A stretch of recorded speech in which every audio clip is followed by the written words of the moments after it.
world you're living in. If you're like myself, living over in the Pacific, over in Japan and Australia, you'll be saying good morning. And if you're over in American Europe, you'll be saying good evening. Good evening, lads. How are you keeping? How's your evening going Grand. It's a bit over stormy. in Europe, A bit America? stormy. It's very, Stormy. very stormy in Ulster. So if I cut out, it's just because of that.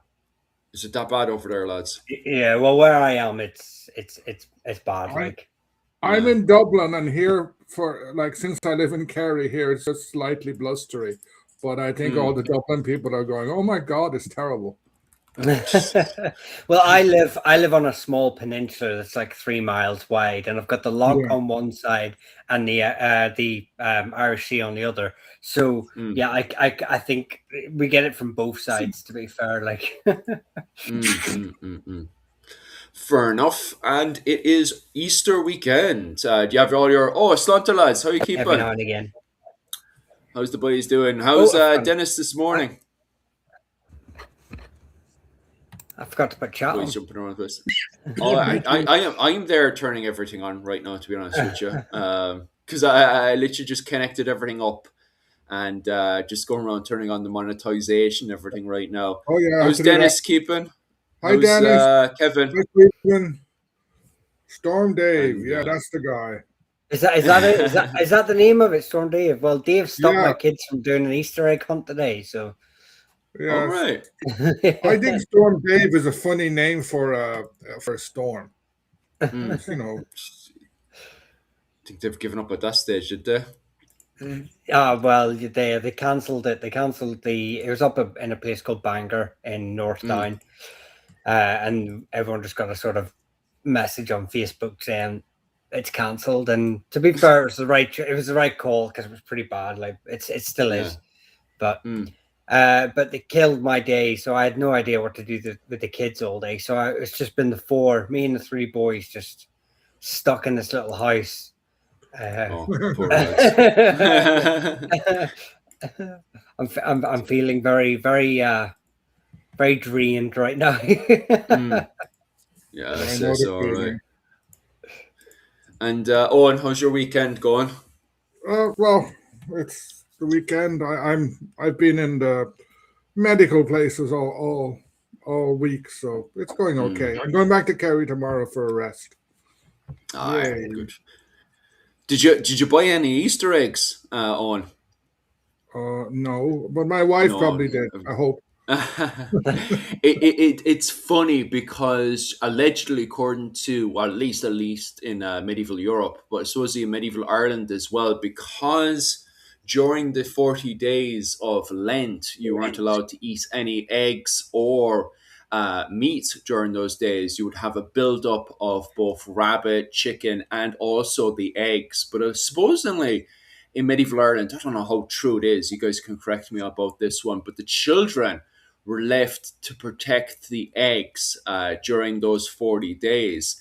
And during those 40 days, and supposedly it comes over from both Persia, tradition comes over from Persia. The Christians of Persia, believe it or not, there are Christians who live in Persia and the Christians who live in Egypt. They used to decorate the eggs, and that culture slowly but surely brought its way over to Ireland during the High Middle Ages, around the 13th century. This culture was brought over, and so the children would gather up all the eggs and used to paint them and decorate them and stuff. Myself and Rachel were talking about it and very much debating it, because it's like, okay, so where did they have the paints from? So myself and Rachel are still debating it. It was just something a fun fact we saw online. But how credible it is in Ireland is still debated by myself and Rachel for sure. But they supposedly were doing it in Persia and Egypt during the medieval period. Michal, Owen, what's your interpretation of decorating Easter eggs during the medieval period? I'm very dubious. I'm very dubious. I and I think people abstain from meat. I haven't heard of abstaining from eggs. I suppose you're the same as well, Michal, are you? You're very Well, questionable about that. well, even the meat thing I question as well, because the monasteries of Tala, where monks are actually, they were ordinarily vegetarian. They lived Mm, on bread and water, and the yeah. entire community is still advised to eat small pieces of meat in Easter. Mm, So, and also the text like Betu Padrig, yeah. that the tripolite of life of St. Patrick, it says about the consumption of a hort of meat accompanied with a pitcher of beer at Easter. So Mm. I think Well, really, that's Easter Day itself, is it though? I don't know. I can only, I don't, Right. that's what I mean. When I It read would this, be, because Lent is Lent, Easter Mm, is Easter Sunday, stretching it perhaps to Good Friday and perhaps to Easter week. But when mm, they mm, say mm, mm. Easter, they mean the Paschal Easter, sort of the rising from the dead, not Lent. Lent is something different. Mm, And my theological history is a bit out mm. of date, so I don't know when the idea of 40 days of fasting came in. I Yeah. know in early medieval, in early modern, it had come in. Mm, Uh, and then I expect there were people who you were supposed to not eat for 40 meat for 40 days. I'm mm. sure that if people had it, they would have had a nibble. So Yeah. just quickly, just hi Kat, hi Tom, hi Derek, hi Jim. Just welcome into the hi, Kira main. from Wet, Mayo. Hi, Tom. Yeah, I like to say my theological sort of teachings, sort of stopped at primary school. So I've never really attended anything religious since I was a nipper. So, yeah. So whenever I read it, Mm. in sort of preparation, I was a bit. I didn't. I just saw Easter and was like, well, it could be. Oh, Kevin, what was it called? Mihal's broke up The slightly. Oh no, churches. he's back again. Back. Yeah, it will dip. It will dip. Just for tell me to read. Like I say, the signal here is really bad with the storm at the minute, but it Uh, will. It shouldn't cut out completely. But yeah, in the Ulster churches, a lot of them were sort of fiercely loyal to Columbinus' sort of monasteries, their mm, traditions, and they defended the Celtic dating. Um, mm, you know, while that famous synod in Whitby in 664 kind of resolved the issue, um, mm. there were still these sort of rogue elements. So again, I suppose that can really confuse the whole dating um, of when you're trying to read up stuff like this last minute. It's always the case. Um, Yeah, the Synod of Whitby, you brought that up there, and that's a really interesting one. I know Mihal, what was it called? Owen, Dr. Owen O'Neill wants to go into further detail about the Synod of Whitby, but it's always what was it called? Something causes massive clash and arguments every single time. For anyone who doesn't know about the Synod of Whitby, it was basically, and we're going to go into further detail about this because this is kind of an argument myself and Owen want to have a further detail about anyway. Basically, at the end of, what was it? Not even at the end, but around the 5th century, with the arrival of St. Patrick onto the island of Ireland and him bringing Christianity over. And obviously, there's other players inside there as well, like the likes of St. Palladius. Ireland was allowed to kind of, well, it wasn't allowed, it kind of had no choice but to develop its own interpretation of Christianity. Now, at saying that, it didn't turn around one day and says, okay, we're going to make our own, independent form of Christianity. It kind of had no choice with the fall of the Roman Empire. And so, because they had their own interpretation of Christianity, it was different to the Roman Christianity. And so, when the lights slowly started to turn on, and you have characters like Saint Columbanus making their way over to Rome. He made it as far as Milan and then started writing letters over to the papacy, which still survive today. They discovered that their Christianity was different to the Christianity of Rome. And so what happened is that Ireland, with its insular Christianity, also known from the pop history side of things as Celtic Christianity, had a different date for Easter, different to Rome. And instead of turning around and just accepting it, what happened is that Armagh stuck, stubbornly to its interpretation because it believed it was correct. And on the flip side of things, Rome accepted Alexandria in Egypt, his interpretation of the date of what was Easter. And so what we ended up having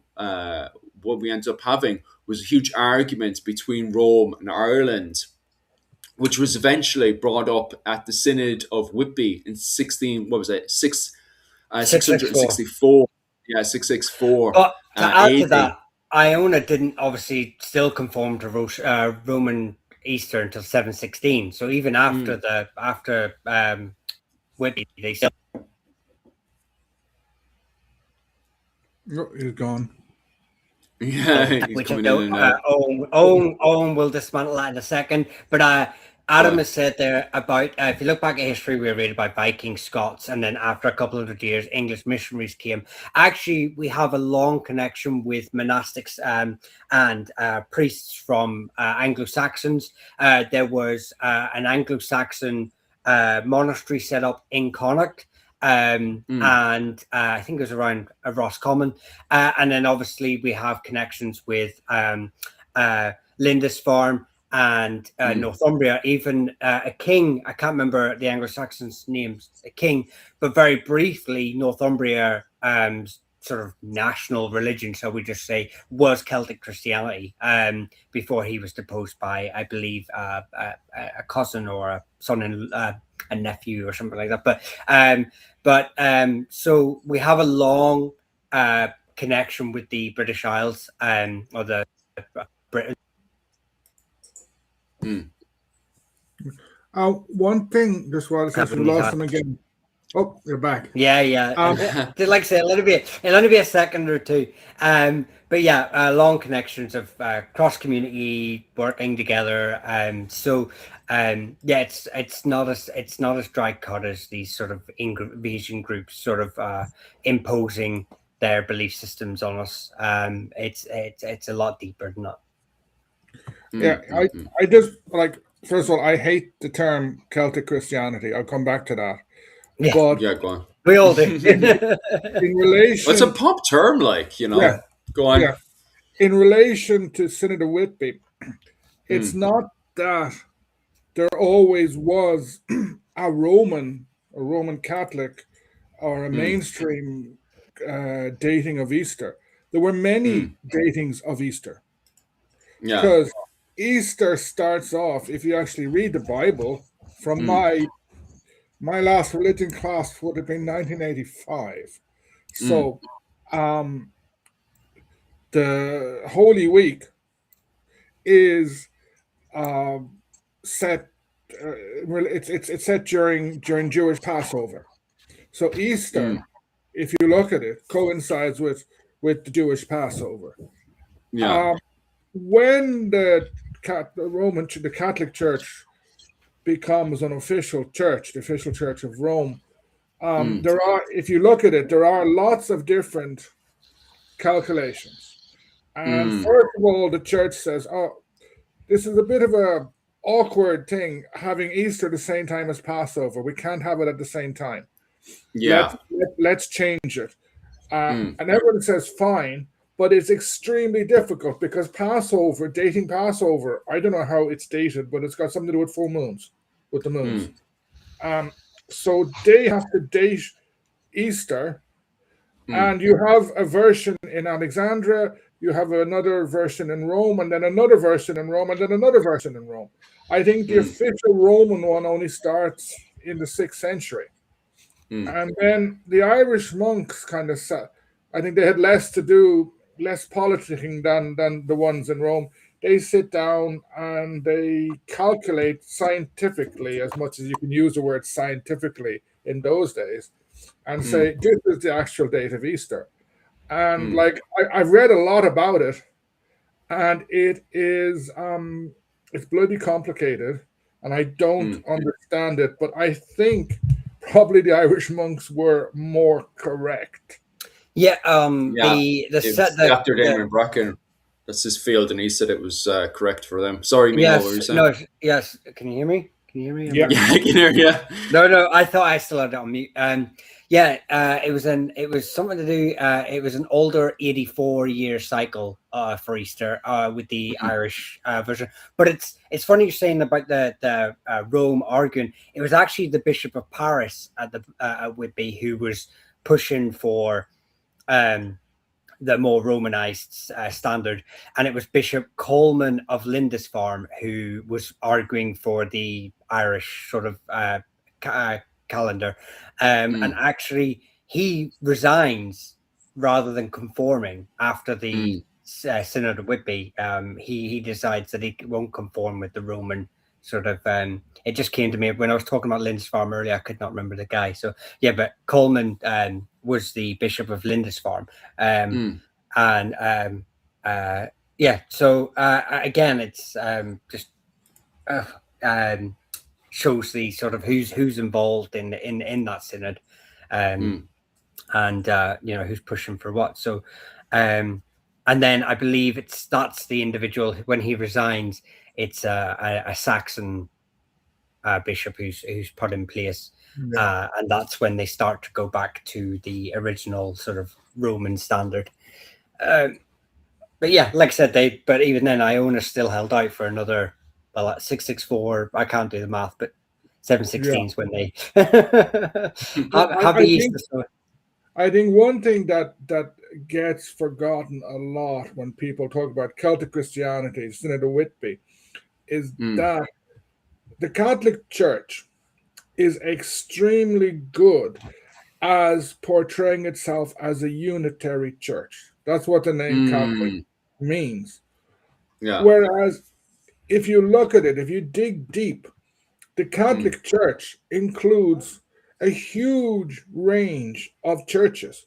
I was in Brussels many years ago, and I walked into this church. We were just exploring, and I thought that I had walked into an Orthodox church, but my mm, cousin who lives in Brussels said, no, no, um, it is some church that follows. It comes under the umbrella of the Catholic Church, but it looks Orthodox, and its churches are Orthodox.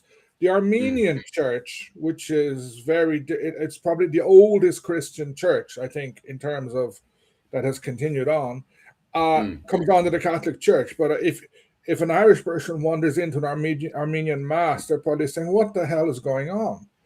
mm. Um, sort of, I'm not sure where the I think probably the one in Ethiopia. I think that's Orthodox, the Yeah. Ethiopian church. So, but the Catholic Church covers loads and loads and loads of things. Mm, You, from what I understand, a Christian church, as long as it accepts some basic stuff, such as the big guy on earth, yeah. some other things, they can operate the way they want. The Catholic Mm, Church has been very, very good at that. yeah. Except if you jump to the time of the Synod of Whitby, there's also Mm, some politics going on. yeah. And that's what gets me about the term of the Celtic Christianity. Mm. Um, well, I don't that's know if it. you want to No, go because on you're to that right. now or wait a bit.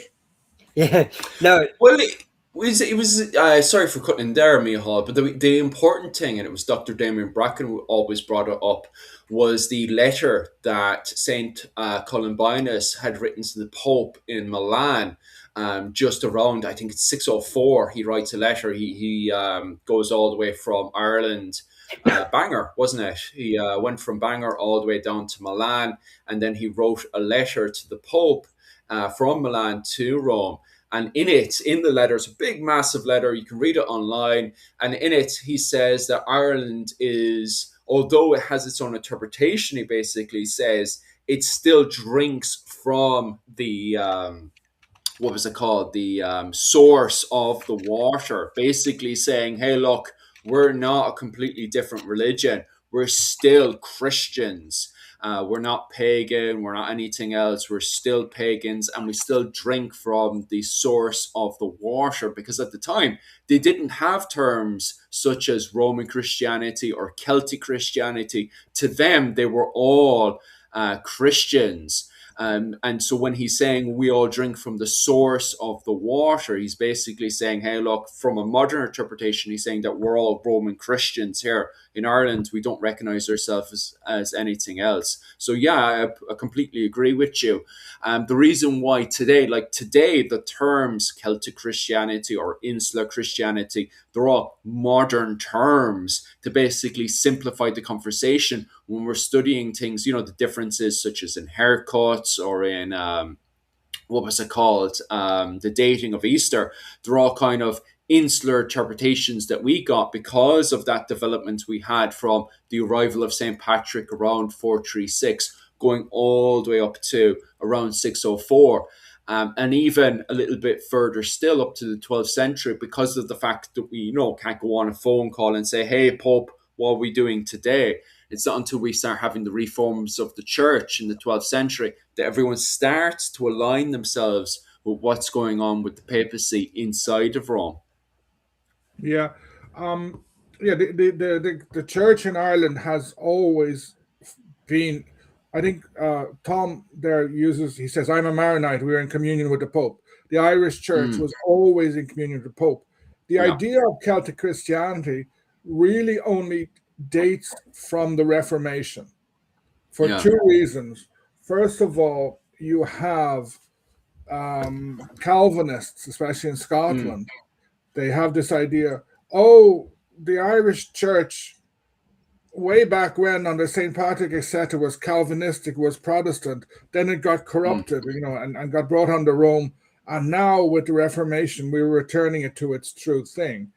And this has somehow stuck in different ways. It's gone through different things. And then on the other hand, there were many Scots Catholics, and like in the beginning of the 17th century, many of these had fled to Spain or Spanish lands, and they were competing with Irish for funds and for help from Spain. And there was essentially a religious sort of historical religious / political fight between Scottish Catholics and Irish Catholics in Spanish lands over history. So that there was a monk a Protestant, Catholic Scottish monk, who kind of wrote this book in which he takes Irish people and makes them into Scots. And then that's the date of Celtic Christianity starts. Then, if you went back in a time machine to the 7th or 8th century and start talking about Celtic Christianity, people would just, well, first of all, they wouldn't know the word Celtic. Of course. Like, they would just look at you and, what the hell are you talking about? Yeah. I just quickly, I'll just say hi. Welcome in 1690, Yogi. Who else was I saw there? Caveman, welcome back. I did actually see your message and I meant to reply back to it. Welcome back from your walk that you took taken part in. I hope it went well. And Fat Controller, welcome back as well. But I just want to, Dennis was saying, in medieval Ireland, would things calm down at Easter, or were there still battle raids? Maybe it's hard to know, just wondering how much they believe in the faith. I just want to start this off with the Battle of Clontarf fought on Good Friday. Yeah, it is. It is. They rushed that one, didn't they? Because of the fact that, go on there. No, I was just saying that. Yeah, I don't know what bit you followed in after us to step in that wee jitter, but yeah, the Battle of Clontarf fought on Good Friday. So, the Anglo-Normans advanced on Limerick in Easter in 1176. So I would say there's probably plenty of records of. There's obviously this argument that it's got to be. It's going to be a holy day, but troops land up when they land up. If you get slowed down, or if you're trying to take people by surprise, like the Clonard Monastery was burned on Easter night. Knock Oh, he's gone again, is he?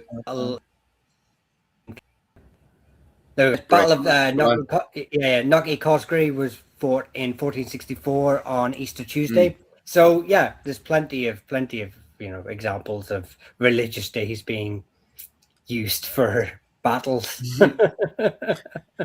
Yeah, it is funny because you would assume the Irish should be very good and strict and take those holy days very seriously. But actually, when looking at the sources from my interpretation, even Christmas doesn't seem to be taken seriously by the Irish, where you'd have them going around collecting the cattle tributes during Christmas.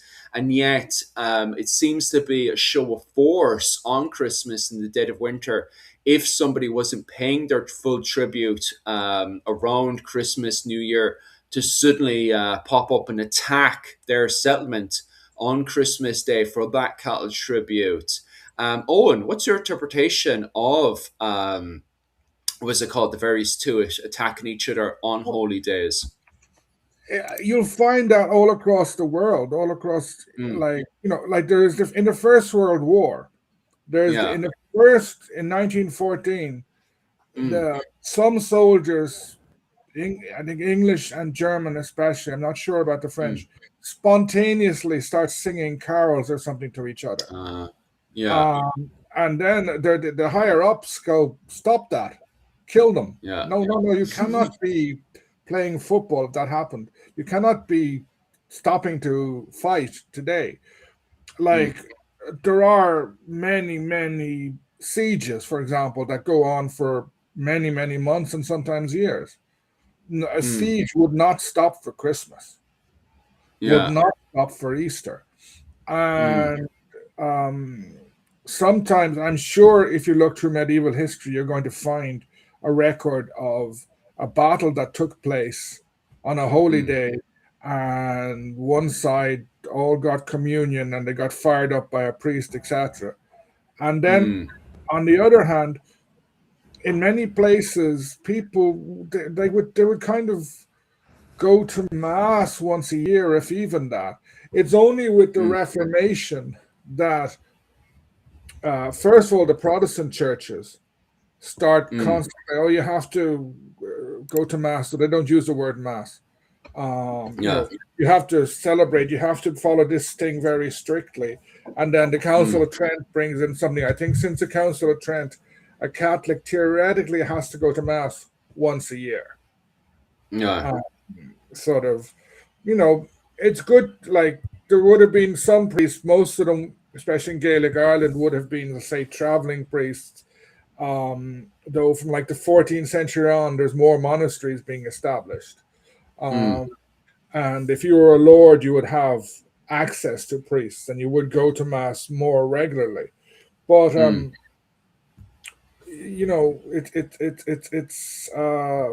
would have been difficult to stop everything to celebrate mass, etc. If you were in a big city where there is if you go to Spain or Portugal now and Italy, they have these religious processions and stuff like that. Someone there mentioned they're a Maronite Christian. I'm sure some of them have very old traditions that they still celebrate on certain days.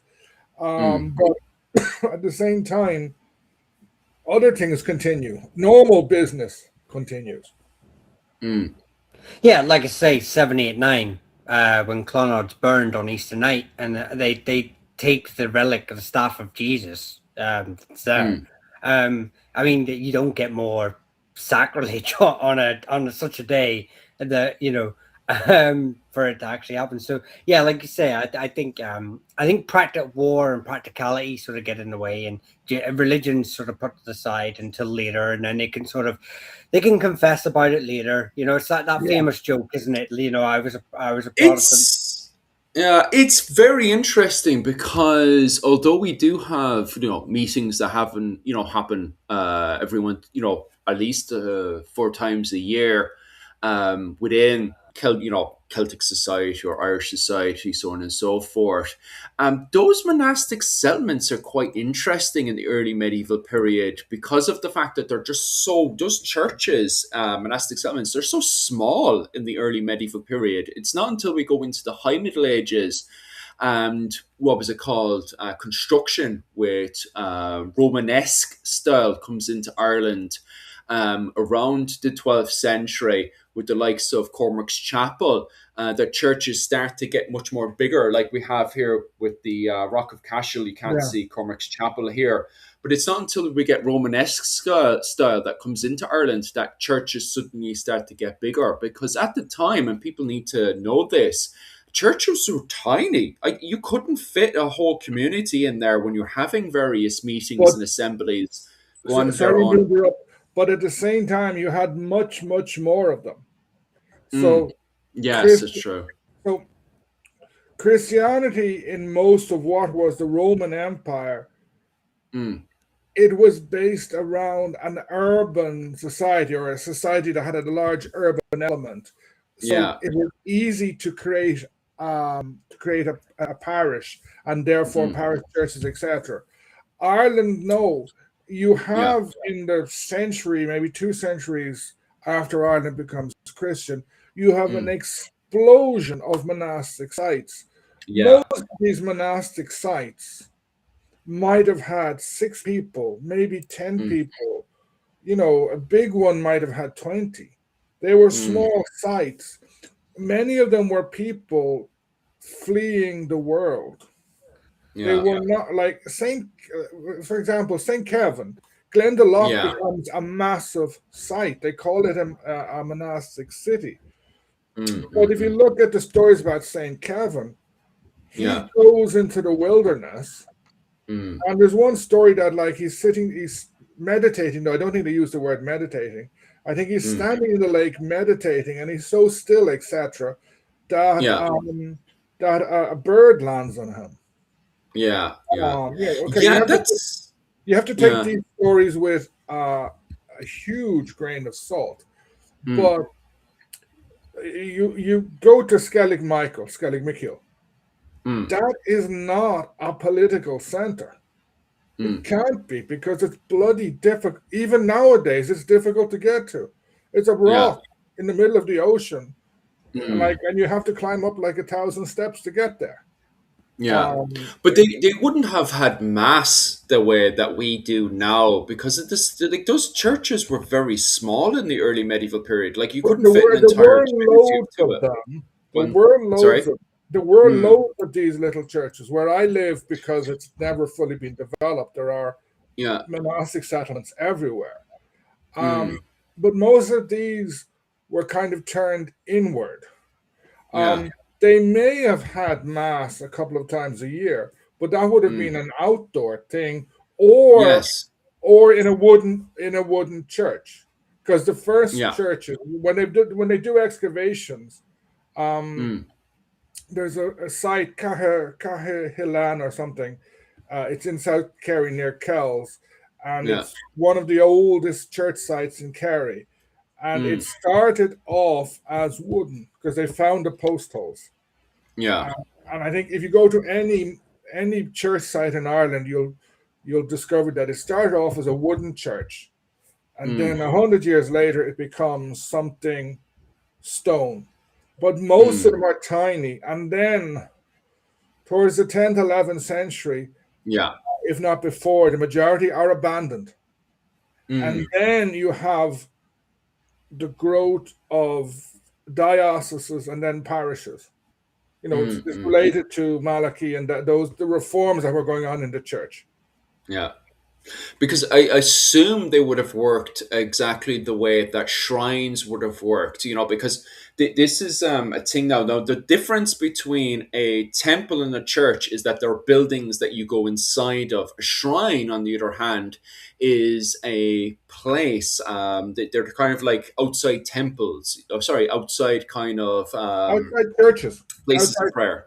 Because most early Irish churches or monastic sites you'll have, say, huts where they lived. You have a Yeah. bigger hut, which was an oratory. If it was big enough, you could call it a church. But then you also have a lact. Lact means stone, but a lact may have been the burial site of the founder, or Yeah. they held the bones of some saint. And if you look, many of them have white quartz. So they became places of pilgrimage. Yeah. So you go there, like until the beginning of the 20th century, holy wells were places of pilgrimage. So you go there and you do what were called the rounds. You walk, I think, in a clockwise direction, saying the rosary. In the early medieval, I'm not sure if the rosary existed then, Yeah. but you would go to these places. Rosary is the 12th century. That's when it pops up with the Knights Templars.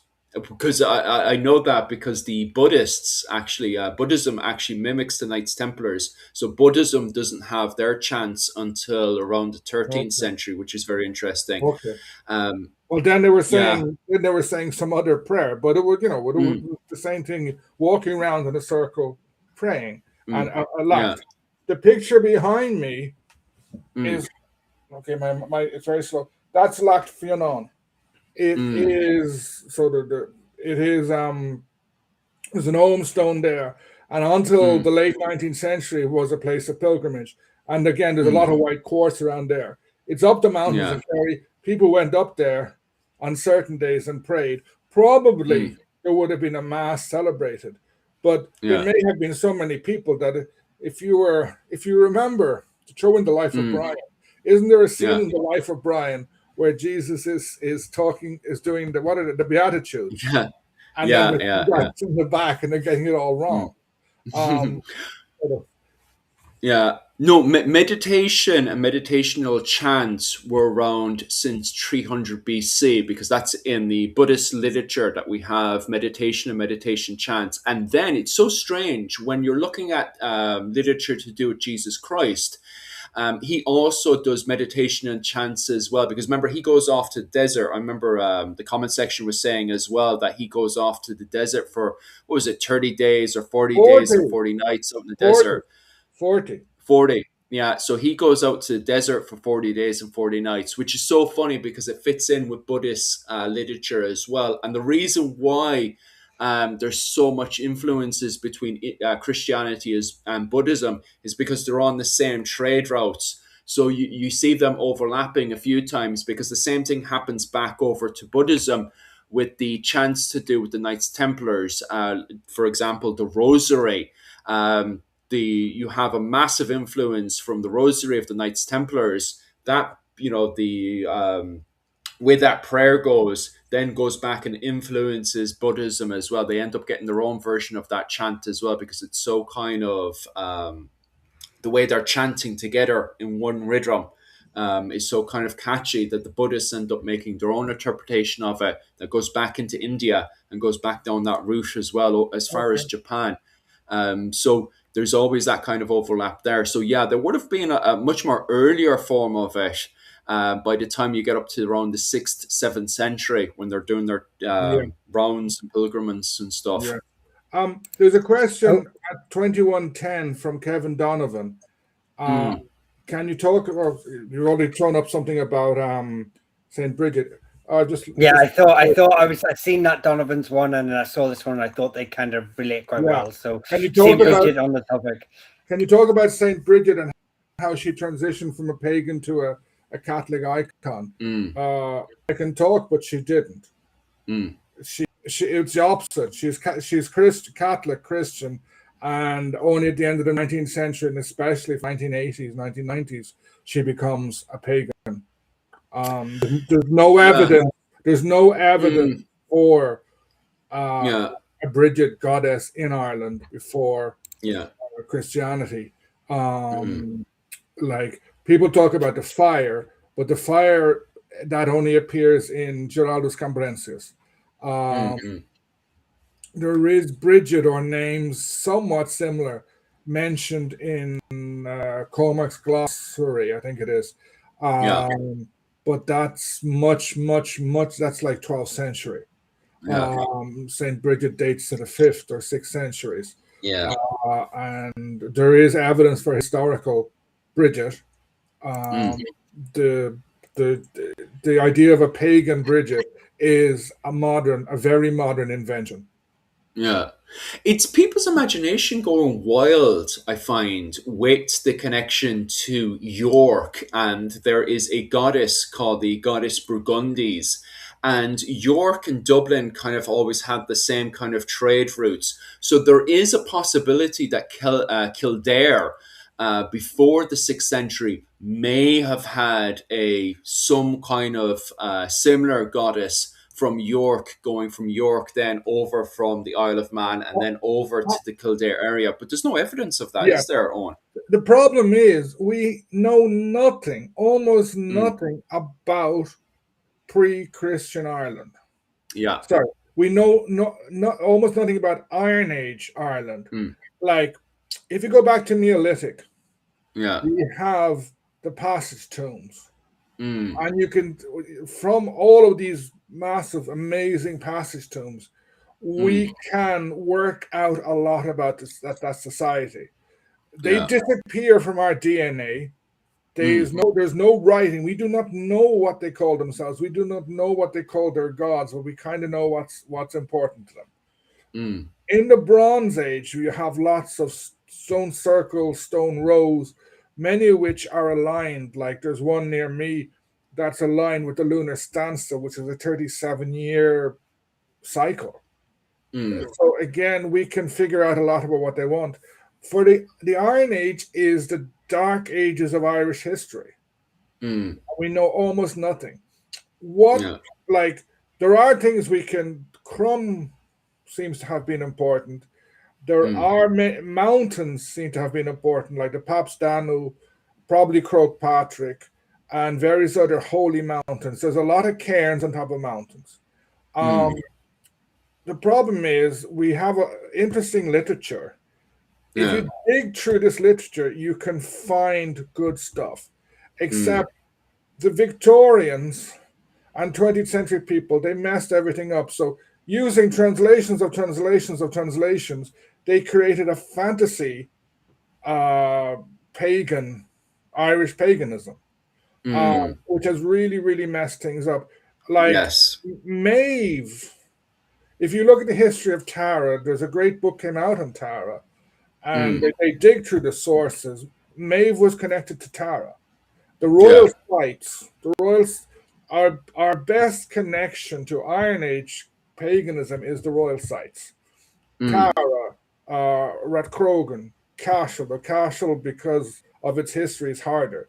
And you can dig through that stuff and get some old legends and have an idea about Mm. what they did. But the literature is all Christian literature. It's written through a Christian lens. They use an idea of Druid, which is taken from Caesar, a Mm. Roman idea. So we have very little idea. It drives me mad at times. I get very frustrated. Um, Mm. People, they have this fantasy. It's a Disney version of Irish history. Yeah. Now all the pagans are going to hate on me. Well, Talking about pagan question there, I'll just quickly get this one for Christopher. What was the name of the pagan Christmas tree? You're talking about the Yule log. I know that because we had to cover it this year for the, what was it called? Rachel's channel. When we covered the influences going from Norway over to Dublin during the early medieval period, where they would have had the Yule log in the Great Hall, which eventually became Dublin Castle. So that is what the name of it was, is the Yule log. Not the Christmas tree, though. If anybody thinks, oh, well, the Yule log eventually becomes the Christmas tree, it actually doesn't. Not from an Irish perspective. We don't get Christmas trees. We have Yule logs that are brought in during the 9th and 10th century. And then we don't actually get the Christmas tree until the 19th century. It's actually the Victorians bring it in from German. The Germans are doing it, and then they end up getting a German monarchy. The Germans, I think, only started in the 16th century or something. Yeah, The Christmas tree is definitely Christian. yeah. And that's the 19th century. So we don't get the Christmas tree in Ireland until the 19th century. It's the Victorians that bring it into Ireland. So that's a constant thing where people get mixed up between the Yule log and the Christmas tree. They think it's an evolution, but it's actually not. So we get the Yule log around the 9th and 10th century in Dublin. And then we get the Christmas tree itself in the 19th century, from my understanding. Talking just because we're talking about symbols, and Kevin had sort of said about here, do the Irish have gang signs like the Red Hand? You know, it's funny. I've talked about it before, but the O'Neills only adopted it in 1350. You know, but there's a really interesting in 1690, very contentious year in Irish history. Yeah. There's actually a debate between sort of three poets. Dermot Lynch, Owen O'Donnelly, and Scottish poet Niall McMurray. And Dermot sort of Lynch goes that it belongs to me, the McGuinnesses. Owen's date says it belongs to the O'Neills, and Niall says it actually belongs to the MacDonalds of Scotland, due to them being the descendants of the three Collas. Now, all of those have problems, but yeah, it's an interesting thing. But I just wanted to throw that in. But I did want to actually pull up this one. This one might be in a good wee. Who would be this one from Mali? Who would be the contender for the Irish patron saint that was born in Ireland? There are Who was the two. Saint Patrick? There Go on. are two. Go on. Go on. Like if you read stuff, there are. I've read that Ireland has three patron saints. Saint Patrick is one, Saint Bridget is the other, and Columkill is the third. So Saint Columbus or Columba didn't go in there, no, did they? they never made the first rank, and then like. Yeah, but Columkill's also known as Columbus, so Yeah, I tripped over myself as I was saying. I was like, oh, I thought you were about different Columba. Sorry, and I just trying to big spotlight on it. Yeah, you couldn't like shy away. I was like, no. I mean, Bridget as well. Bridget, I mean, could also. But I sort of agree. Saint Columkill's probably would be my argument, but yeah, you've got Saint Emily, Saint Alvy of Emily, you know, Saint Eater of Kilidi. They're native, but I don't think they would really push the. You see, you have loads of regional ones like Saint Finan or Finian is everywhere in South Kerry. Saint Kevin, Saint Kevin in Wicklow. Saint Kieran from Clonmacnoise. Yeah, he is. Yeah. It's Kieran is because you have. And that I know in famous Cork, episode the in Protestant, Donegal. the Protestant cathedral in Cork is Saint Finbar.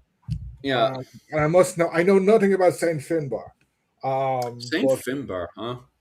So, and like you go everywhere, and there's a saint. There are many local saints. Yeah. Like in Northumberland, was it Saint Oswald? There was a very important Saxon saint, who would have at one stage would have been a very strong candidate to be patron saint of England. They had his bones somewhere, and then I think they got robbed or something. They were brought out for battles. Yeah, I believe, like say, Saint Ida or Ita of Kilidi was in early, like 9th century, sort of around that time, a little bit after, was a contender when they were sort of mulling it over. I think we've kind of got it spot on with them. I mean, Bridget of Kildare and Columkill.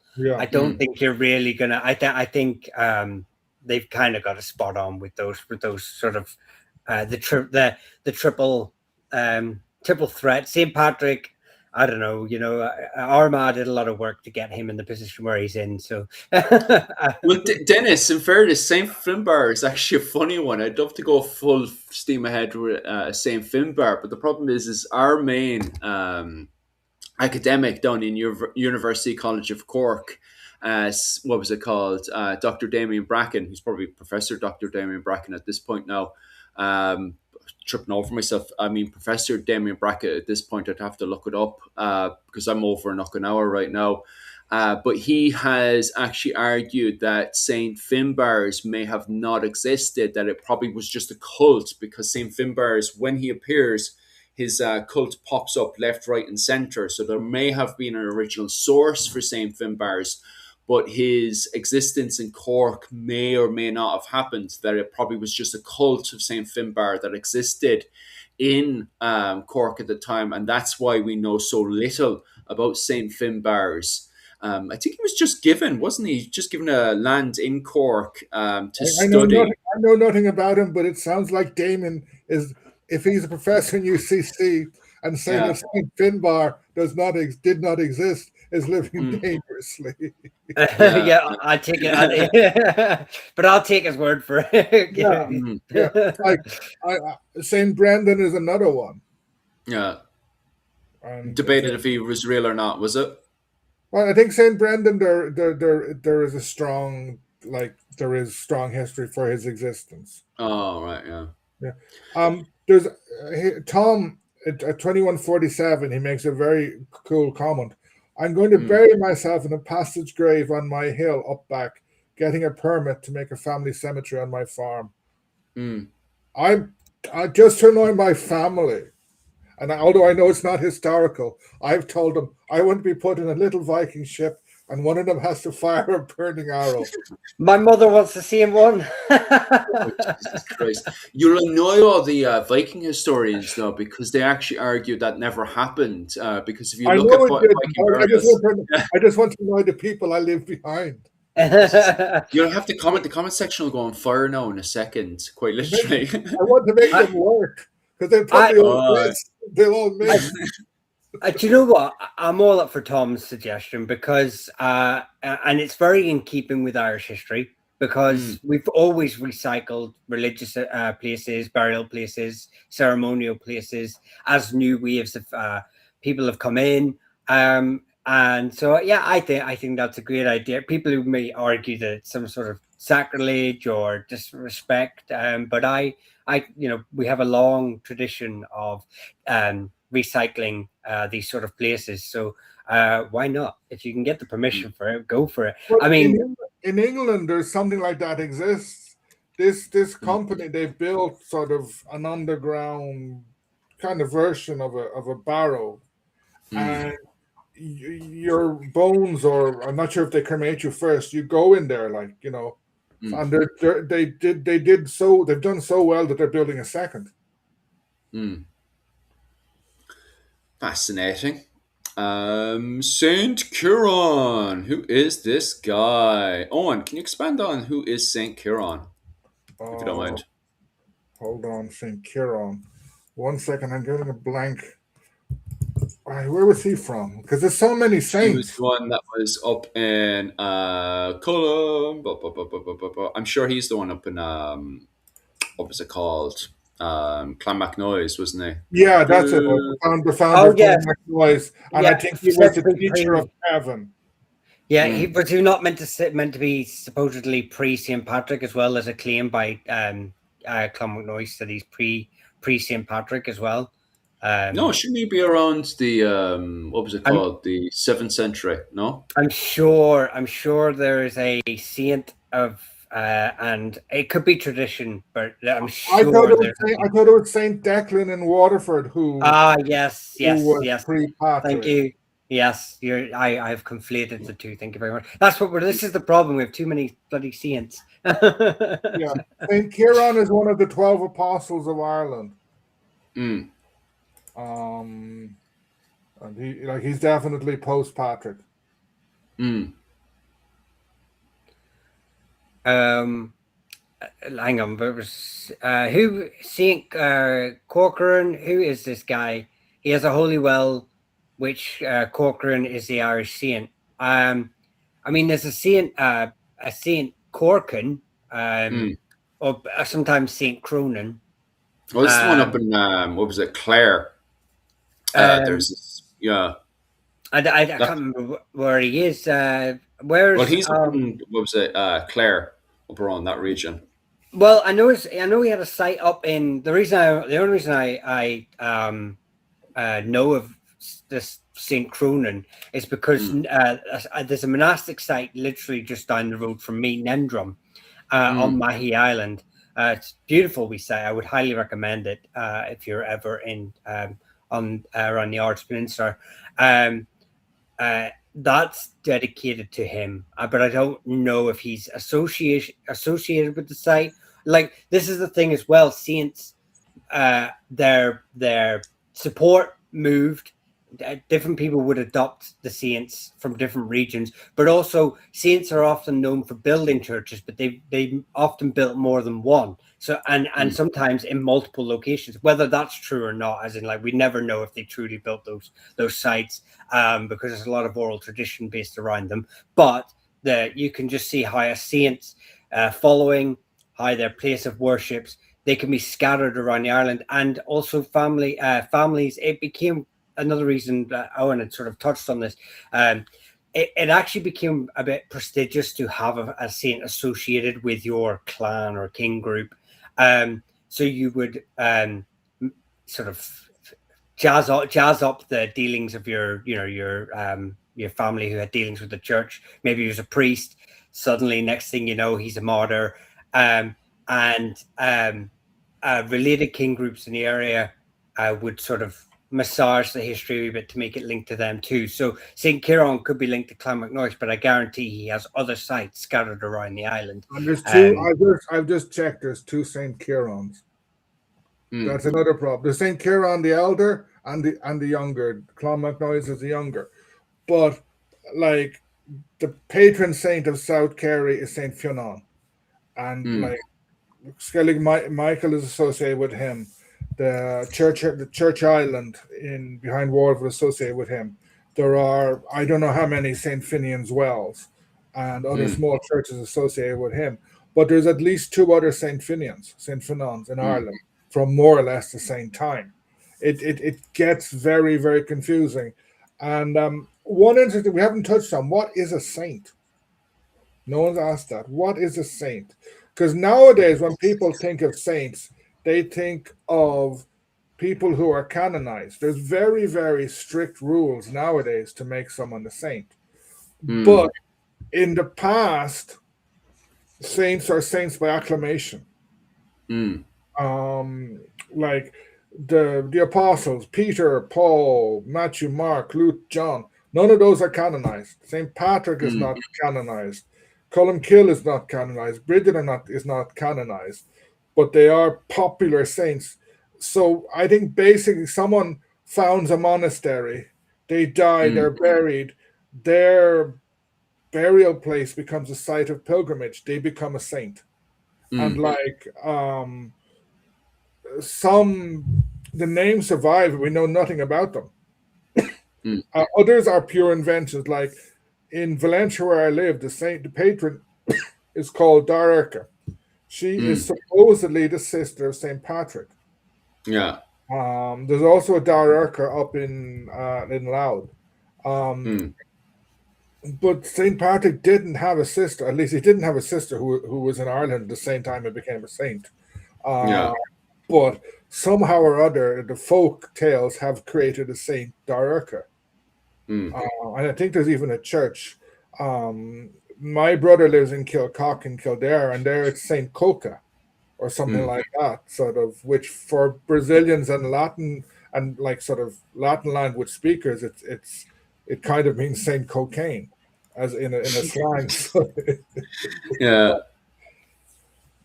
Although a lot kind of ties into this, and I can reel off a sort of few, but obviously St. Columkill and Bridget were both associated with royal dynasties in their areas. St. Columkill from Garton, he's part of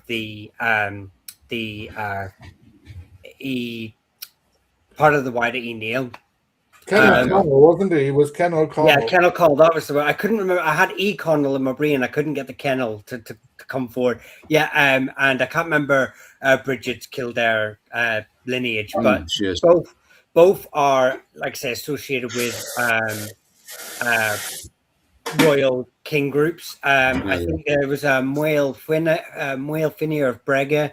He is another one that's sort of he's part of the Ciliad Slian.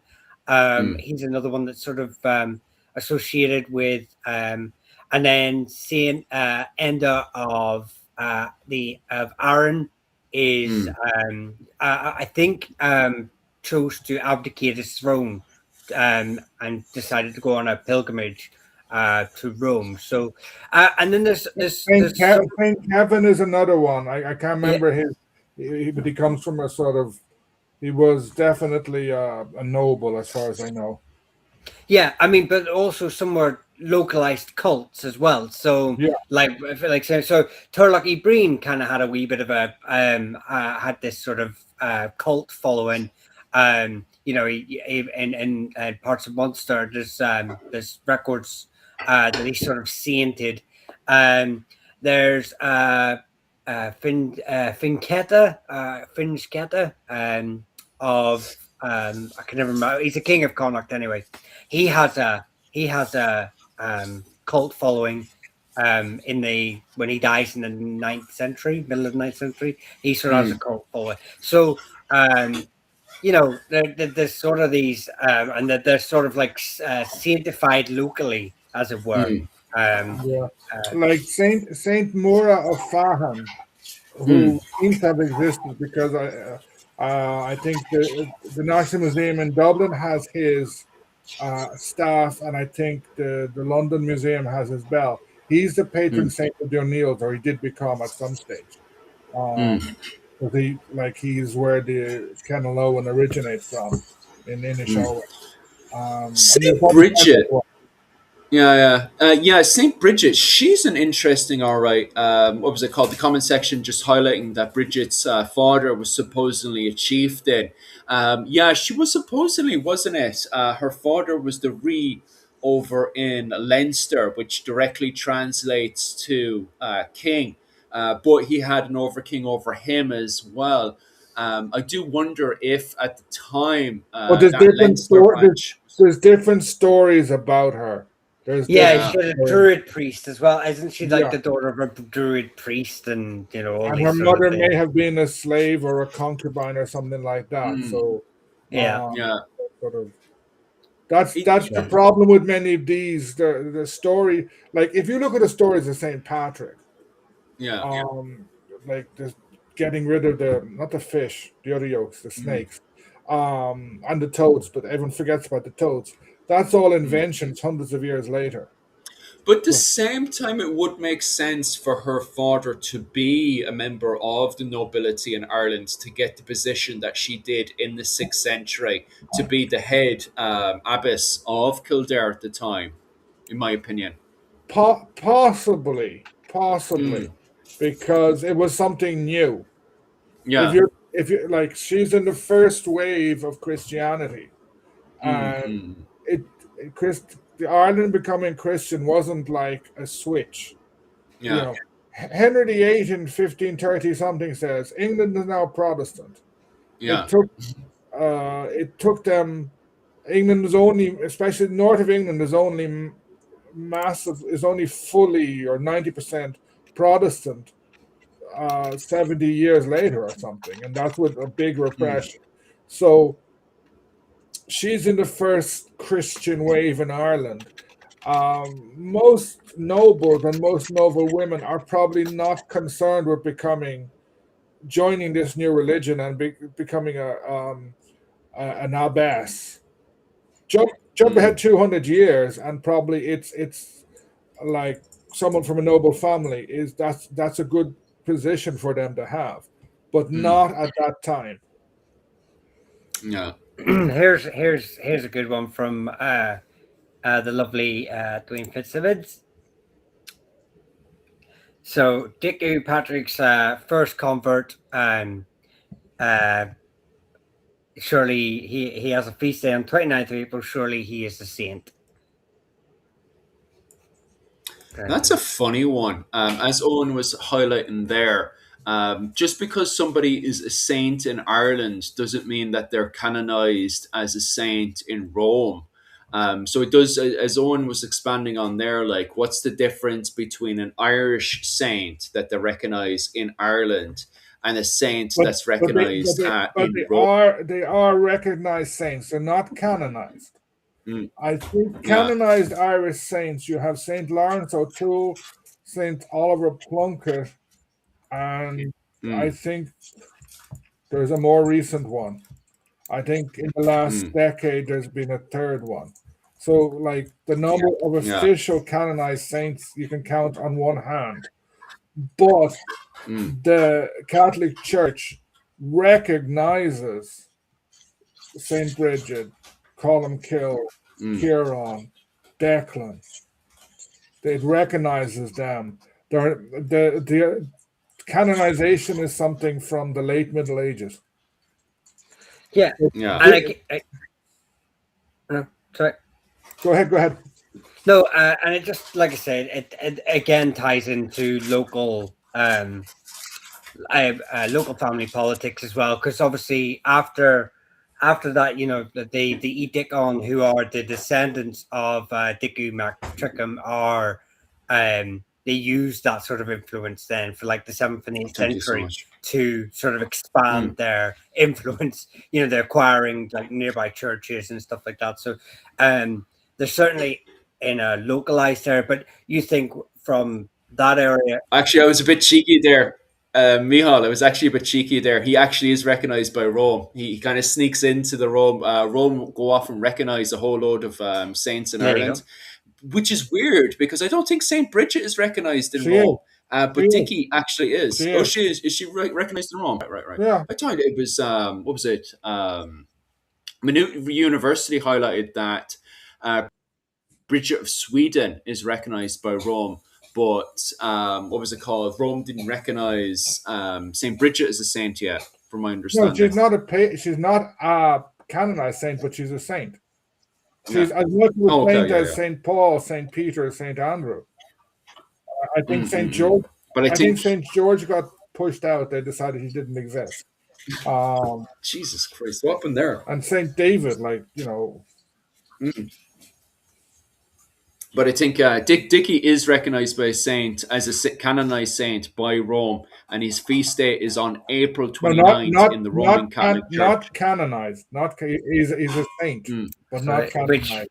which Dwayne Mm. actually specifies the date. He already specified it, so there you go. 29th of April. Yeah, that's what the internet says as well, because I was a bit cheeky there while you were all No, talking. I I did was I there too. think I looking to did see if it too. was recognized by Rome. no, Dennis, I mean What's Dennis that? points out here, Blessed Dominic Collins was involved in the Conseil 1601 period, and he Mm, was actually he was captured in the siege of Bearhaven, Castletown Bear, mm, tortured, and then eventually executed. And he's become blessed. And I have a feeling, just mm, in relation to that, there are a number of priests executed in Ireland in the early Stuart period and some in the Elizabethan who have become blessed, and maybe one of them has become a saint. I just want to mm, carry because I was actually going to. I've just finished my point quickly about the Edicon, because for Philip jumped in with the fact that he is a saint. It is funny that, like I said, in the 7th and 8th century, their power kind of grew, and they became hereditary ecclesiastical members of Saul and all the way down to Downpatrick. But they actually came into when Armagh starts to adopt St. Patrick as their sort of, you know, their patron saint, and they actually mm. come into conflict with each other as the Edicon Yeah. are obviously pushing for this. You know, they're effectively, you know, they can replicate the story of Peter and Jesus, you know, as the successors of St. Patrick being the, you know, first convert and all.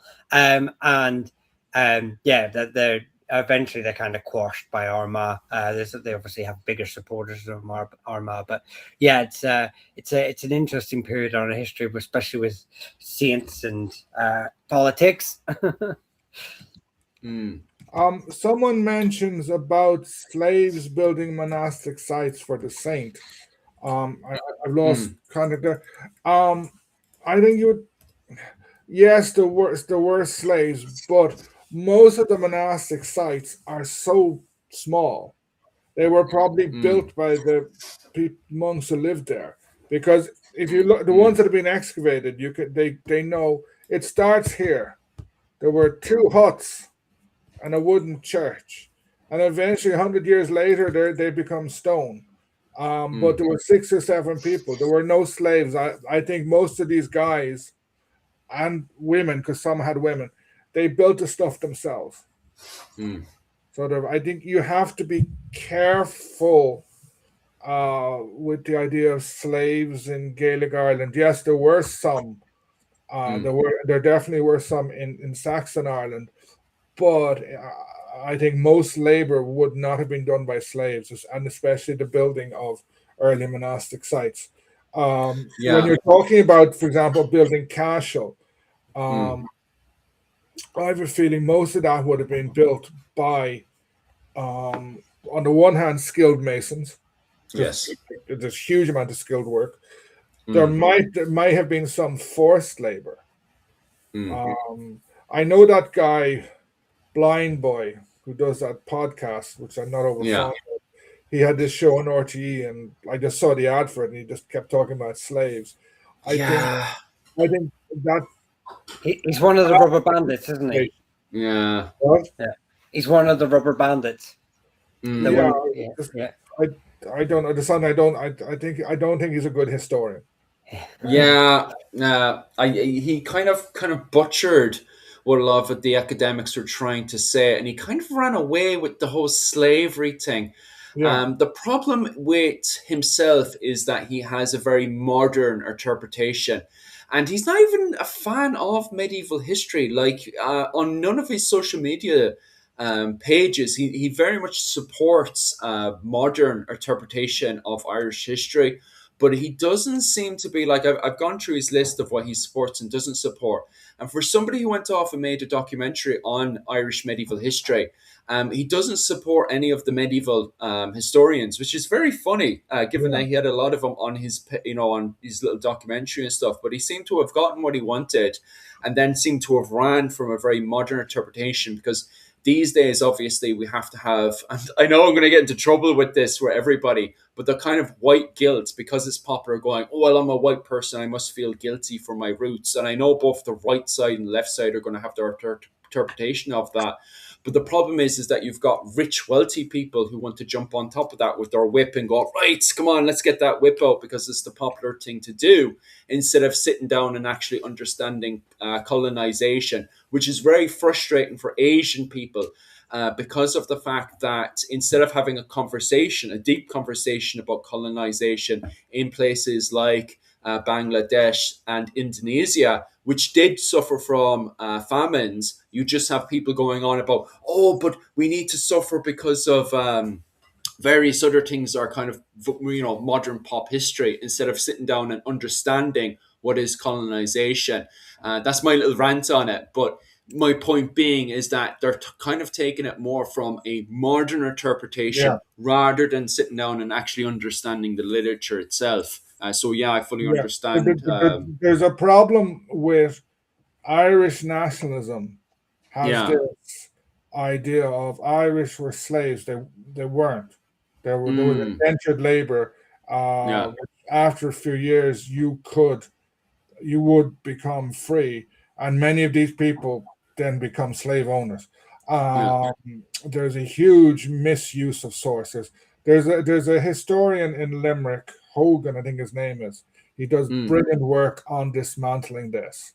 But people cling to the idea of Irish slaves, and it's been taken up by people with very dodgy politics, especially from America. It all is, racists, etc., sort of to say, the Irish, the Irish were sent as slaves But to it's and so, they yeah. don't complain. And then, like, I saw this video by this guy Mm, claiming to be a history professor, and he mm, starts off basically saying that like 20,000 Irish were taken as prisoners in the Battle of mm, Kinsale, and then yeah. sold as slaves to the Spanish, and Mm, like he gets 200,000 views.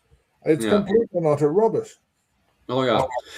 The it's problem I have it, and I hope the comment section doesn't turn into it as well, is yeah, it turns into I had it worse than you, yeah, because of the fact I what was it the conversation on my I don't know if you were paying attention to my shorts this week, but the main bulk of it actually myself and Rachel did a short together, and hopefully I can do more collaboration shorts with you guys as well because you can do it now on YouTube and Instagram. I don't know about TikTok. It'd be great if you can do it on TikTok as well. But myself and Rachel had a collaboration talking about the fact that academics do not recognize the word potato famine. It's recognized as either the Great Famine or the Great Hunger. That's how we have to refer to when talking about it from an academic standard. And very quickly it turned into, oh, but my people had it worse than your people. And it's like, geez, it's not actually about who had it, about, the worst. It's about trying to understand what happened and why it happened and why we shouldn't repeat this history again. And it always bloody annoys me when it turns into an argument of my people had it worse than your people. It's like having an yeah, argument about who has the bigger sausage, which is also bloody frustrating as well. My military had a bigger sausage than your military, so my military is better than yours. God's sake. How old are you people, yeah. Like one thing that gets me, I've seen many videos saying the Irish were the first slaves in the Americas. Mm, No, they weren't. The first slaves in the Americas were Indians who were enslaved oh no. in the early 16th century, 1500, Mm, 1501, by Spanish and Portuguese. And mm, within a few decades, they began importing slaves from Africa, much before the English mm, ever did anything. The Americas goes from Canada to Newfoundland, not to Newfoundland, to mm. Tierra del Fuego. Um, like America, when you say Americas, you include South and Central America. Oh, so you broke up there. Sort of the Americas includes, Mm, two continents. So the first slaves were slaves of the Spanish and the Portuguese. thank you so much. Mm. I think there. Oh, I think. 100%. And I I think agree with Daniel go Sloss. on there. I think Mm, Daniel Sloss kind of makes a joke that's kind of poignant on this mm, when he's referring to his pregnant wife and he's saying how men suffer trauma too during this process, which obviously gets the crowd and the women very uppity about it. But he says, but it's like the man loses an arm during the pregnancy, but the women loses both mm, arms and both legs. You shouldn't. mm, At no point is he going to turn around to say to his wife, I lost an arm during this whole process because she lost two arms and two legs. No one should mm. take away from the fact that there was suffering for the Irish people, but to try and pit that against the suffering of a Yeah. community that lost two arms and two legs because we lost an arm is Mm. ridiculous. To say that we know what you're going through, we have the same trauma passed on through generations. It's a ridiculous sentiment to have, and it's an unfair comparison. Well, you see, this is why there should be more study when it comes down to colonization. And I didn't realize how much more study Ireland does actually need to do into colonization until I had very deep conversations with people from Bangladesh and Indonesia and the way they suffered from British colonization. That I suddenly took a step back and went, Jesus Christ, we need to do even more study in our schools to do with colonization, because the way they're impacted from the Great Hunger also impacts Indonesia and Bangladesh as well, because Britain actually, the British government, I'm not talking about English people, I don't want to single out English people there. I know they had a kind of weird relationship with their own government as well, but the British government brought the frame of the Great Hunger and started to use it in places like Bangladesh and Indonesia as well. So when I had deep conversations from people from Bangladesh and Indonesia, I was like, Jesus Christ, we need to do further study into this. So when other Irish people and Indonesian people come together and have a conversation on this, we can delve into it and have a proper conversation about what exactly had happened to our people and how it affects us today. Because Jesus Christ, those events only happened, what was it called, 100 years ago. And even Indonesia, up to the 1970s under America, suffered from the same echo again. So it's definitely something we need to go into further research and study into, and even teach into primary schools, because colonization still affects us today, you know? So yeah, I 100% agree with you. So I'm having difficulty reading the chat because I don't have a mouse with me today.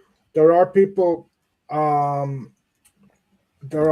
talking about, I don't know if they're saying that I don't understand what indentured labor is. I do. And the indentured labor was horrible. You were treated very bad. But the Irish indentured labor, first of all, the numbers are massively exaggerated. Secondly, indentured labor was for a certain period. You couldn't just kill your indentured labor person. And normally after 7 years or something, the indentured labor person is free. Many of them returned to Ireland. Chattel slavery, black African slavery, is for life. Your children will become slaves.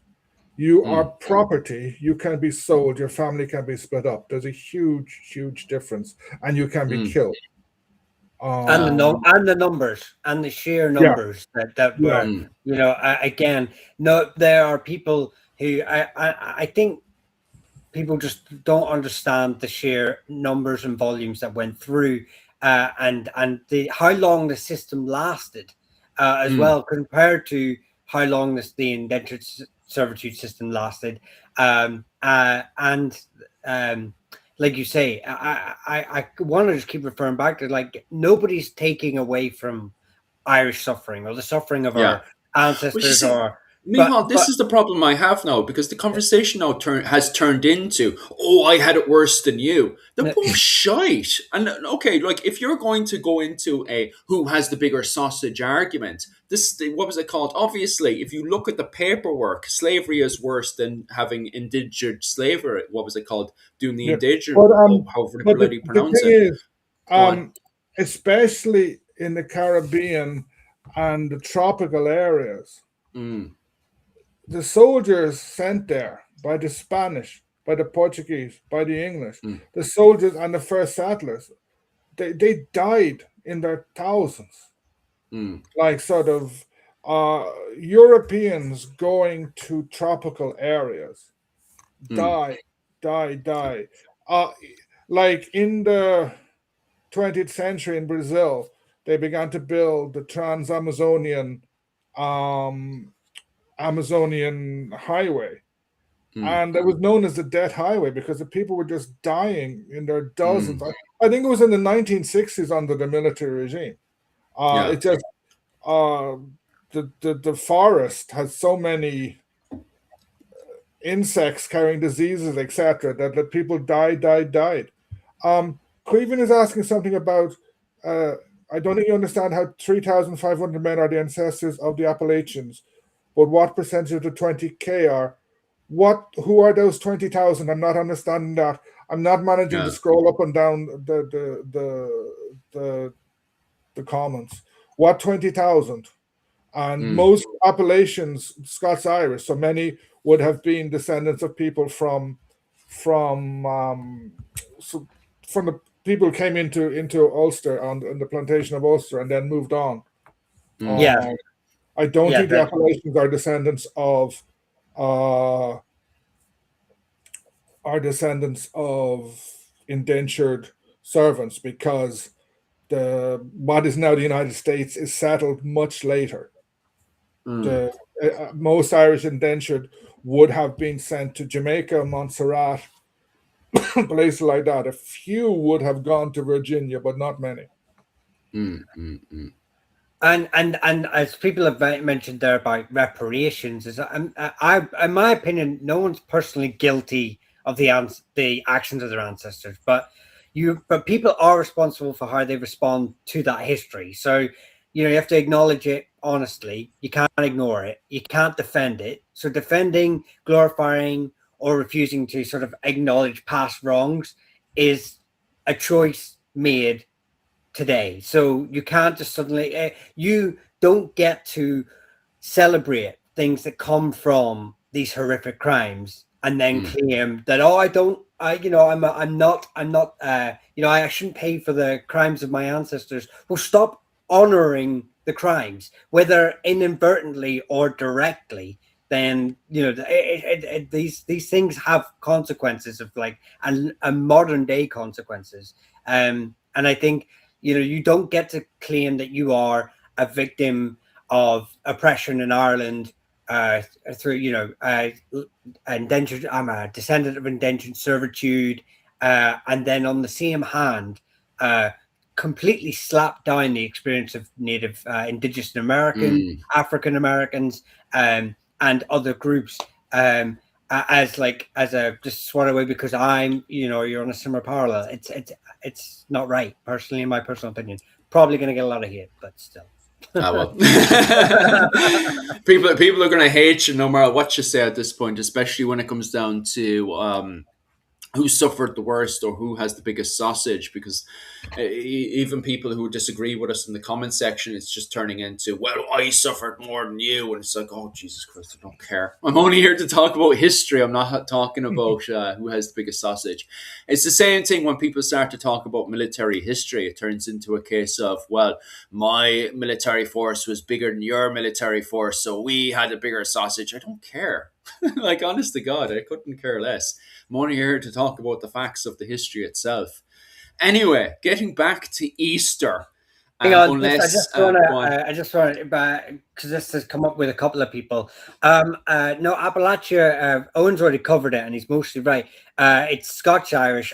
Most Americans conflate Scotch-Irish with Irishness because it's got Irish in the term, possibly.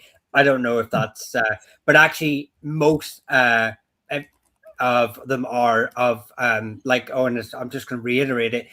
A lot of the plantation was made up of Northern English and Lowland Scots who moved into Ulster. Within about 3 generations, they start settling the Americas, especially around the Appalachian area.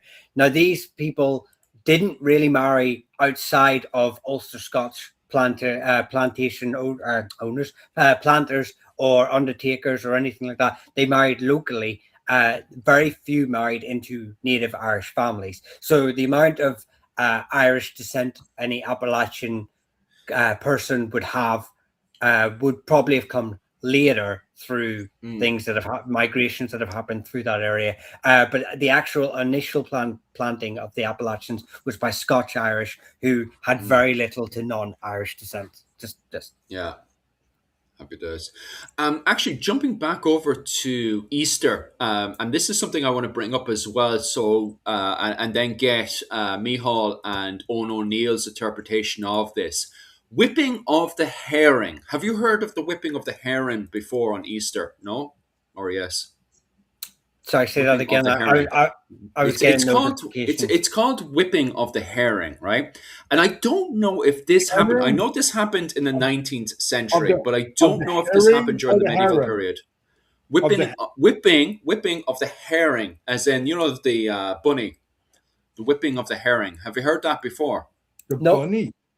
We used to whip the Easter bunny. What? Yeah, did this right. So, as I was saying before, right. So, what happens is that during the medieval period, what's this? That's something strange you did in Mallow.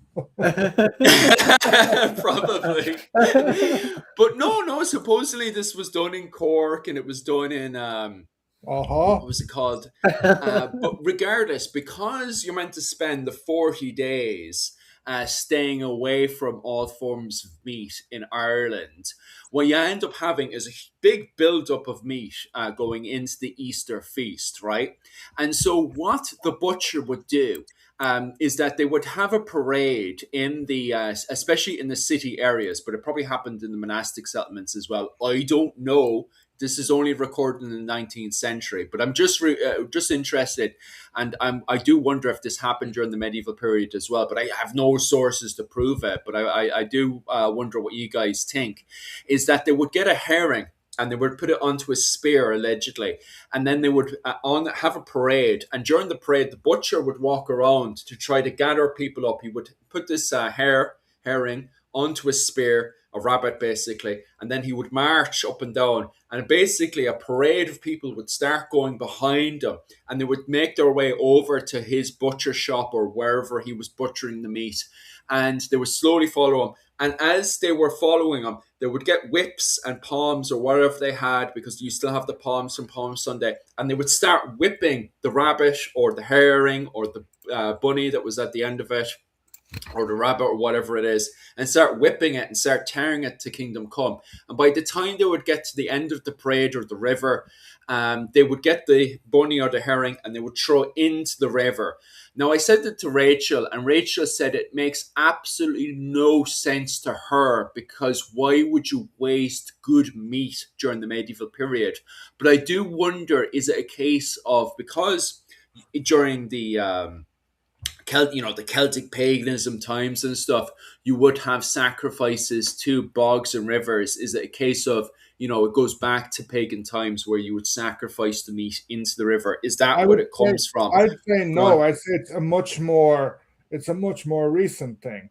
Okay. Like in Kerry, and I think in Ringsend in Dublin, I have on the 26th of December, you hunt the wren, the rainbow. Yeah. And then I know in Cork in the 19th century and early 20th century, on Shrove Tuesday, which would be the Tuesday, if you're in Brazil or Portugal or Spain or Italy, it's the Tuesday of Carnival. They had the Skellig Day, where basically people would go around grabbing unmarried men and unmarried women and tying them together and sort of marrying them. They would get up to all sorts of things, and putting them on boats sometimes as a joke, because there was an idea that if you could get married on this day in the Skelligs without sort of so there were all sorts of folk traditions, but their traditions are nothing to do with pagan Ireland. Sort of they're more recent inventions. Like it's the same as that. Like imagine 200 years from now, we're trying to, what's this 12 days, 12 pubs of Christmas? Is that or Christmas jumper? That's definitely a pagan. I don't know what you're talking about. Knitting hoodies now and all that stuff. That's all pagan. I don't know what you're talking about, Owen. Me and the boys have been celebrating that for thousands of years, would you believe it or not, Yeah, sort of. So you'll find that most folk traditions are Christian to an extent. Like there's very little that goes all the way back. Yeah, for sure. Apart from bonfires, or I believe there's something called clapper as well, which is like in parts of Ulster they make like lots of noise during the festival with sticks and rattles and stuff like that. I wouldn't really know of any traditions. Oh, I'm in the wrong screen. And again. By the way, Kevin, I just want to say, because I don't know if you feel a little like we were arguing against you specifically about what we were arguing against is primarily just. Well, I'm arguing against Kevin. I don't know what we're arguing about, but I'm arguing against Kevin anyway. Kevin, I'm targeting you. I want you to know that. It's a generalized view amongst some groups within Irish American diaspora and maybe their linked political groups and stuff. It's not specifically aimed at you. So don't. And some of your comments were only used as starting points for wider conversation, not specifically just going, you believe this. Just I kind of got that impression from one of your comments that you thought maybe we were honing in on you, and we definitely weren't. 5-minute marriages. I think that's quite interesting. I don't know what the actual festival of that one is, because you guys are bringing it up there. But I do find it interesting that in the early medieval period, people used to get married during these festivals. And then the following day, they'd be over to the priest saying, I was drunk. I was drunk when I made that contract. It doesn't count. And then having the priest give them the divorce the following day. I find that very, very interesting. It's not until we get up to the high Middle Ages that the Pope gets so annoyed about all these divorces popping up the next day that he starts demanding that marriages get more official. Because in the early medieval period, to get a contract of marriage, it didn't take very much, unless Owen wants to what was it called? Go against what I'm saying here No, no, under no, what was it agree, called? A agree. Guide to Early Irish Law by Fergus Kelly. From my understanding, all you needed was the two people who were getting married and a witness. You didn't even need a priest or a church. You didn't even need to go inside the church to get married in the early medieval period to get a contract of marriage. Just two people and a priest. And so during the early medieval period, you have a lot of people getting drunk during festivals and then getting themselves married. And then the following day going over to the priest and saying, oh, well, I was drunk at the time, so I was too intoxicated to agree soberly to that marriage and contract, from my understanding, unless Owen has a completely different interpretation. No, I think, again, the Catholic Church Mm, is very good at portraying itself as like eternal and universal. Whereas mm, for much of history, the vast majority of people who regard themselves as Catholics have not exactly obeyed what the church has been saying. And that includes priests. mm. Like like you can find Hugh O'Neill is disciplining Gaelic priests in Tyrone in the 1590s because they all had concubines. Oh, Um, um, the, the the Irish Catholic Church, a lot of them were, doing naughty things. mm, Um, there would have been a shortage of priests. There weren't that many priests. There mm, wasn't, and this creates big problems for people who are into genealogy. There weren't registered. Like nowadays, many people, you want to find out, where's my great great grandfather going back 100 times. mm, Um, there's very few medieval registers in Ireland. Sort mm, of someone, and like the peasantry, etc., like that, they're married because they say they're married. mm. Sort of, maybe a priest blesses them at some stage. Yeah. Um, it's Well, you and see, it's this is a only it's go only on. really with the Council of Trent Yeah, that the church reforms itself and yeah. starts concentrating on this and says, to be a Catholic, you have to do this. Mm, Um, the Protestant Reformation, to a great mm, extent, reforms the Catholic Church. And the yeah. Catholic Church says, yeah, we better concentrate on it and stuff like that. Stop with the indulgences. And then I hope there's no Pentecostals on, but like, the mad evangelical churches in the States and in South America these days, they do all Mm, the stuff that the Roman Church did in the 16th century that caused the Reformation. mm, Um, so the the pre Council of Trent Catholicism was much mm, more lax. So yeah. people they have this idea of the church being all powerful, etc. It wasn't, Mm, because the priest was probably married. yeah. Um, he was probably responsible for 5,000 people. He was not like an Irish Catholic priest from like the early 1900s or Mm, 1890s, where there's loads of priests and they have the time and ability to, go around poking their nose into everyone's business mm, and, be really concerned about sexuality and stuff like that. yeah. So, Do you know who the biggest problems were? Was the merchants. The merchants were the biggest problems during the medieval period. They were actually discussing this both on Medieval Irish podcast. I can't remember. I do apologize if any doctor or professor is watching this today. I can't remember your name for the life of you. But I do apologize for that. But there was a discussion over on Medieval Irish podcast and also at Gone Medieval, and they were talking about the merchants, how bad the merchants were for having multiple wives, because a merchant would go to one port And he had one wife at one port, and then he would go off to the other port and spend some time in another port in a different realm, and he would have another wife again. And the problem comes in then when he has children to inherit that business, right? So he would set up a company, especially going into the late medieval period. And then you'd have women that suddenly appear with these children and be like, I'm his wife. And a huge argument would kick off. And so they would go straight to the clergy and argue who was the first original wife, because it was the first original wife, was the official wife to all these contracts of the marriage itself. And that was really important, because then their child would inherit the entire business that merchant set up. So this was a huge problem throughout the entirety of the medieval period. And you would think that, you've always got this idea that it was men enforcing Christianity in the European world. In fact, it was women more likely pushing for more Christianity and more rights in Christianity, because women were fighting for their rights, because they wanted the rights of inheritance for their son. And so the biggest problem were actually men going against the Christian marriages, which is very, very interesting.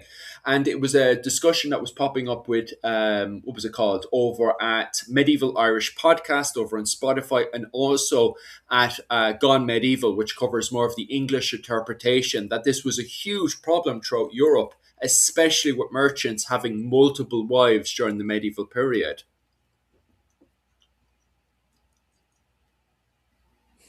Yeah. Sorry, I'm just sending a notification. I'm sending a notification. Well, the merchant class were always problematic, Especially look at the Tudor period, where basically they just replaced the whole nobility. They do, and that's also a huge problem in Japan as well, where the merchants end up replacing the poor samurai. And because the samurai are so uneducated about running administration, unless Yuki wants to run out there and give me a kick in the back of the head, a lot of samurai end up becoming umbrella. They can only fix the umbrellas and stuff, because umbrellas, obviously, it takes a bit of strength to fix them. And so a lot of samurai end up taking up jobs, setting up their own kind of umbrella shop and fixing umbrellas for a living. A huge, massive drop going from the samurai wage to an umbrella fixer wage during the early modern period, for sure.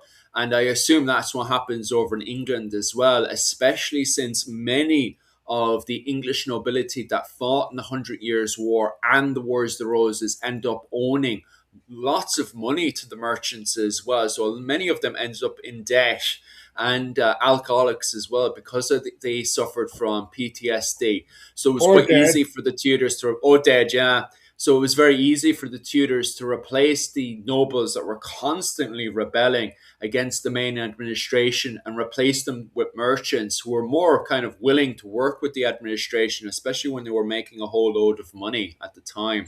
Yeah, a large part of it too was that years of constant financing wars, armies. The merchant class in wealth had surpassed the nobility class in large number, apart from select families, obviously. But at least at the mid-level, you had large estated landholder families who were poor, who were and were forced to lease off their lands to creditors, etc. And a way to then you had these two things: you had a poor nobility class and you had a rich mercantile class who couldn't push any further than they already had in social due to social barriers. So a way for them to break through this was to intermarry, and the mercantile family would sort of give them money, wealth, and with that, the nobility class would give the status to the mercantile family. And this happened in large numbers, especially in England during the Tudor period, which is why you see when anyone who sort of traces English nobility, you have a lot of families that claim Norman ancestry through, came across William the Conqueror.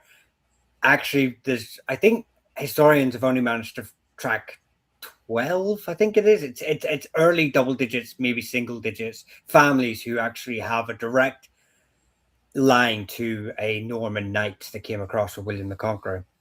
And There, even there, then, there's an interesting idea, like in England, for example, at the Battle of the Yellow Ford, one of the English captains who makes a complete mess there was Percy.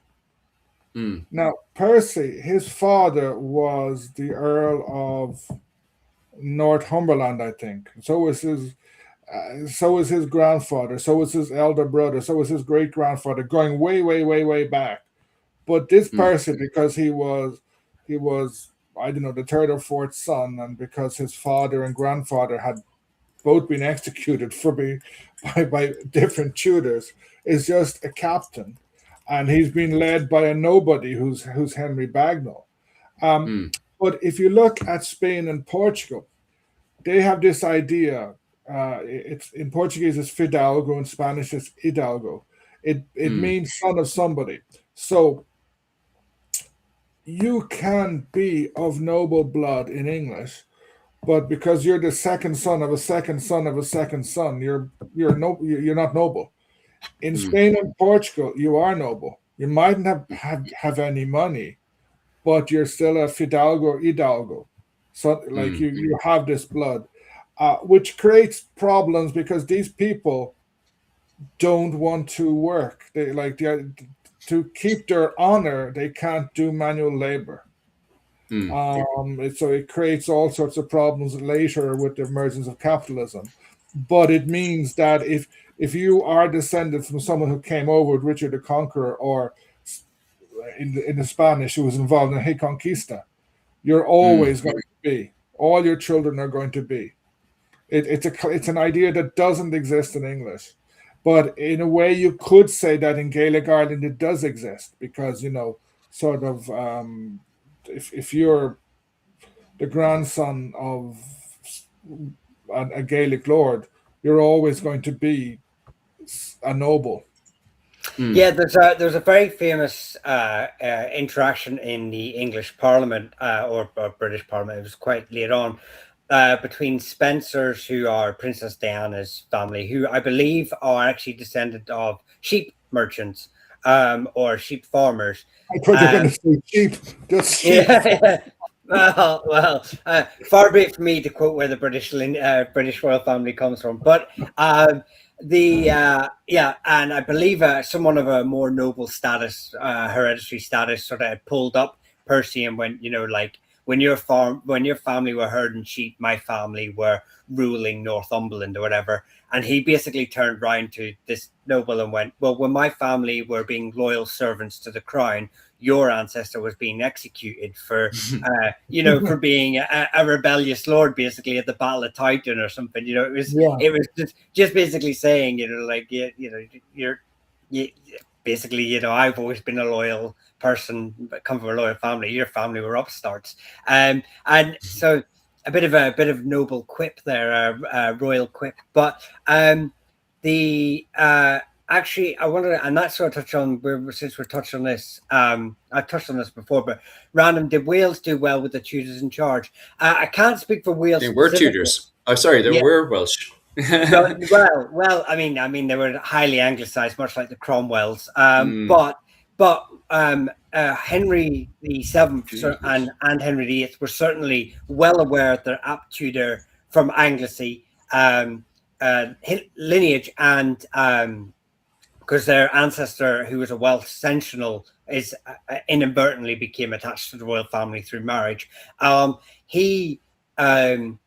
They did have a lot of Welsh influence in their court. They weren't anti-Welsh. They weren't. Obviously, they were the English crown, and I know that still included parts of all of Wales. But for all intents and purposes, much like British today, it's 90% English culture, and which is now more Western and European culture. But they had to focus more on their largest populace, which was the English. But he had his cousins who were Welsh in court, and he wasn't. They weren't anti-Welsh. They were very aware of their Welsh heritage. It's a funny one when it comes down to Henry VII because of the fact that the reason why he won the Battle of Bosworth and then was able to keep his crown was because the people of Wales believed he was the reincarnation of King Arthur. When he marched upon Uh, Richard III, go People on. of Wales or the Tudors afterwards decided that the people of Wales believed. I think I think I think it was most the of the people of excitement though Wales going into the Battle of didn't Bosworth. Go really on. care. Mm. So that it was nobles. I think with the excitement with the excitement of Battle of Bosworth because of the arrival of Henry VII onto it, there's at least a level of excitement. There's Oh, we're some going to. excitement, and there's some excitement that if you Mm. don't get excited, your head gets chopped off. Um, Yeah, well, that's true as well. It can be very debated. Like even the fact that he did call his, and obviously, as you said there, the complete rewriting of history by Queen Elizabeth with the help of Shakespeare up around the what was it called, the late 16th century.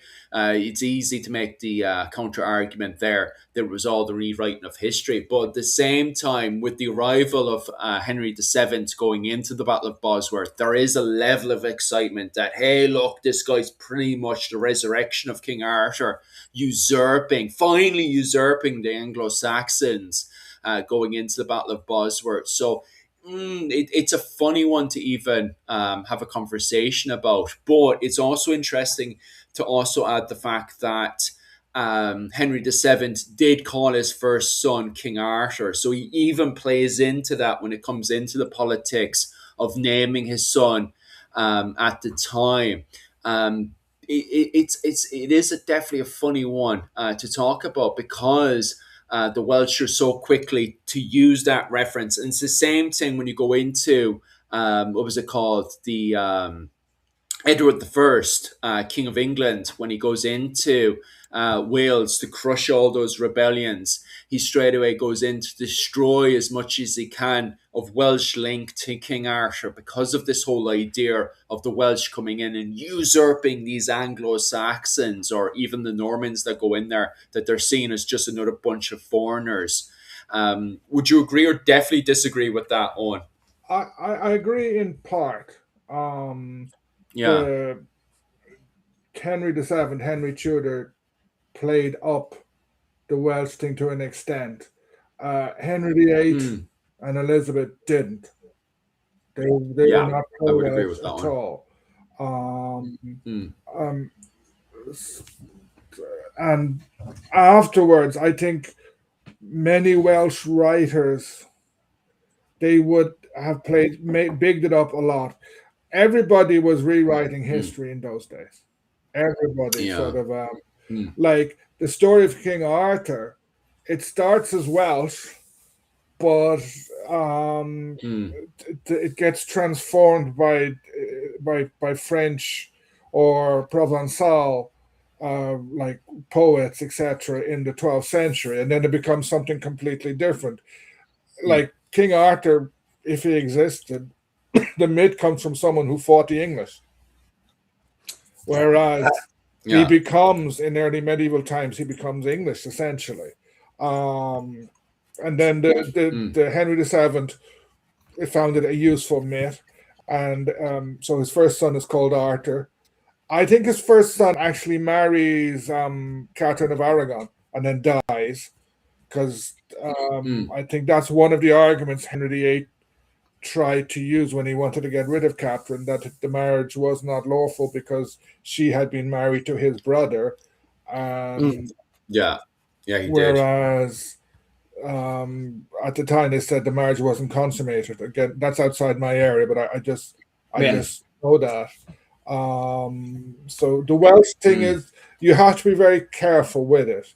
And the Tudors essentially Mm. they get rid of the independence of Wales by incorporating the principality. There's like sort of so they kill the independence Mm. of it. Talking about Tudors, I just want to Mm. dispel this little thing here. Um, a lot of our forestry was cut away by Tudor periods, stopping our current nomad lifestyle. Actually, by the 1500s, most of our forestry was already heavily reduced. There wasn't a grand reasoning behind, for the wood kern or anything like that. Certainly, there were things put in place like the destruction of crannogs and other things to reduce uh, rebellious actions. And the Tudor period is guilty of a lot of things, but actually, this is one of a few things that, like I say, the wooded, the myth that they basically cut down all our trees for their ships, is, like I say, the woodlands were largely gone by the 1500s already. And to a Was great it? extent, but in the 17th century and 18th century, what's left are essentially cut down not for the navy, but to burn as Yeah, charcoal. yeah, plantations as well had a huge Jeez. impact. Yeah, Whenever planters were granted land, um, they cut down for farming, yeah. as Or, well. or So Mm, for burning for yeah, charcoal. yeah, So the good oak, a mm. beautiful oak, and it's burnt. yeah.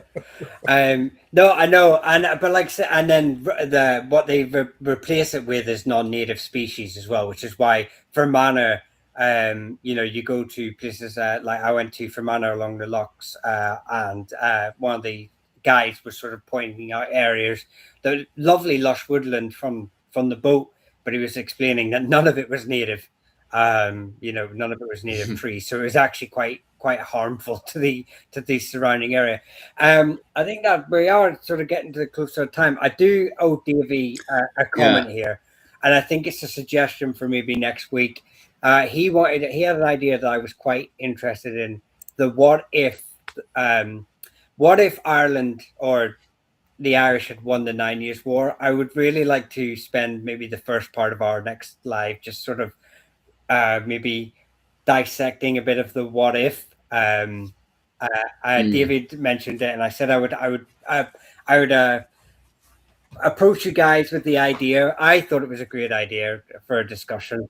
Yeah, sounds like a brilliant Yeah. one. Especially since we have Dr. O'Neill on us.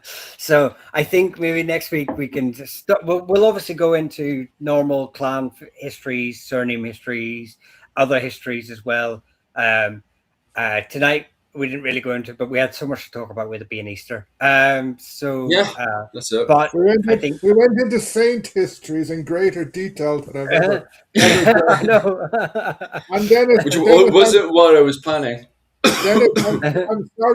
I'm sorry for not knowing about Saint Finbar of Cork, and I really should because my brother is Finbar, one of my brothers. Mm. But Um, they don't teach him in Dublin or in Kerry, So there's It's mostly University College of Cork under, what was it, at the time when I was doing university back in 2015, it was under Dr. Damien Bracken, covered St. Finbar's. I don't think you had Dr. Damien Bracken on, did you? For any no of your classes? no. So yeah, if you want to learn more about St. Finbar's and you do plan on going to university, go under Dr. Damien Bracken. You could literally talk all day about the saints. He also specializes in St. Columbinus, Dr. Damien Bracken, but he's probably a professor. He's probably Professor Damien Bracken at this point. He's insanely, exceptionally one of the best lecturers in Ireland for sure, in my opinion, but maybe I'm a little bit biased. But yes, we have another 2 minutes there, lads. So get in your last minute of questions there, and we'll cover that as we slowly start to wrap up. Also, on top of that, lads, if anybody's jumping onto the classes and stuff over on my Patreon, I'm off for this weekend because of Easter, but I'm going to return on the 30th, was it the 12th, if you're living over in Ireland and America, on the 12th, and if you're living over in the Pacific, over in Australia, or Japan, or the Philippines, it'll be on the 13th for you guys. I'll return with the classes and I'm going to start covering presentations on the Scottish War of Independence. So if you're into the Scottish War of Independence, head on over to my Patreon at Irish Medieval History. It's about 20 quid a month, where I'll be covering classes on the Scottish War of Independence. So if you're into that kind of stuff, but you need to know, you need to learn about the Scottish War of Independence, and you've always been interested into movies like Braveheart or The Outlaw King, and you want to learn more about this really important part of our history, definitely head on over to Patreon. And it's only about 20 quid a month for a whole load of presentations that I give live with questions and answers as well. Okay, guys, but that's not happening this weekend. I'm off for this weekend. Mihal, do you have any plans for this weekend or this week or anything, or are you taking this Yeah. weekend off like myself? No, I've taken enough time off. I'll be releasing a Walsh video for a short. And then Wednesday is my live. So if you want to know your clan histories, locations, family histories, that's just me on a Wednesday. Come across. I normally do a topic with my members as well. So, but that's 9 p.m. Dublin time on Wednesday. It's every second week. And then obviously to those on TikTok who are asking when our next live is, again, it's every Saturday with these two fine fellows at 9 p.m. Dublin time as well. So but if you want to support channel, if you've mentioned a name, especially on TikTok, if you've mentioned a name and I didn't get to it, check to see if the name is already covered in my channel, in my shorts. And then if not, just put a comment below and I'll add it to the list. Or reach out to me. I'll try and share what information I know. But to support the channel, just like, and share the videos with your family and friends, and just comment away. Thanks very much. Every days. And Owen, any plans for this week? Anything you have coming up, or any way we can support your channel as well? Yeah, I'm going through a bit of a family difficulties with my mother at the moment, so I'm being tied up. But I have written a video about history and pseudo history. I've written the script almost, so hopefully at the end of next week that will be coming out. I might get out a couple of shorts, but things are a bit complicated to be doing stuff at the moment. I'll be on this always. I'm up in my mother's house at the moment. And if you want to, I have a buy me a coffee account, buy me a coffee/Forest Fasa, if you want to make any contribution there. Happy days. A lot of the questions are coming in. What we'll do actually, because they're actually covering the topic for next week, which is what would happen if Hugh O'Neill had won the 9 Years' War. A lot of those questions are actually that you guys are asking right now would be better suited for next weekend. So if you guys want those questions answered, tune in next weekend where we have the time, we can get into way more detail next weekend. We'll take note of it now and we'll actually answer it next weekend. So that will be on cliffhanger. What was it called? The 12th. Go on there. A cliffhanging ending for once. Yeah. Tune in next week. Tune in next week. What's this? Yeah. We'll leave it on the cliffhanger. Is there any other questions you guys want to answer in the comment section before I wrap it up there? No, I think it's fine. Because a lot of these questions we can easily answer next week. Yeah, I think a lot of these are for okay, lads. So that's what we'll do. We'll take note of your questions now, or definitely bring your questions over for next week, which will be this time next week. So definitely pop in there. Other than that, guys,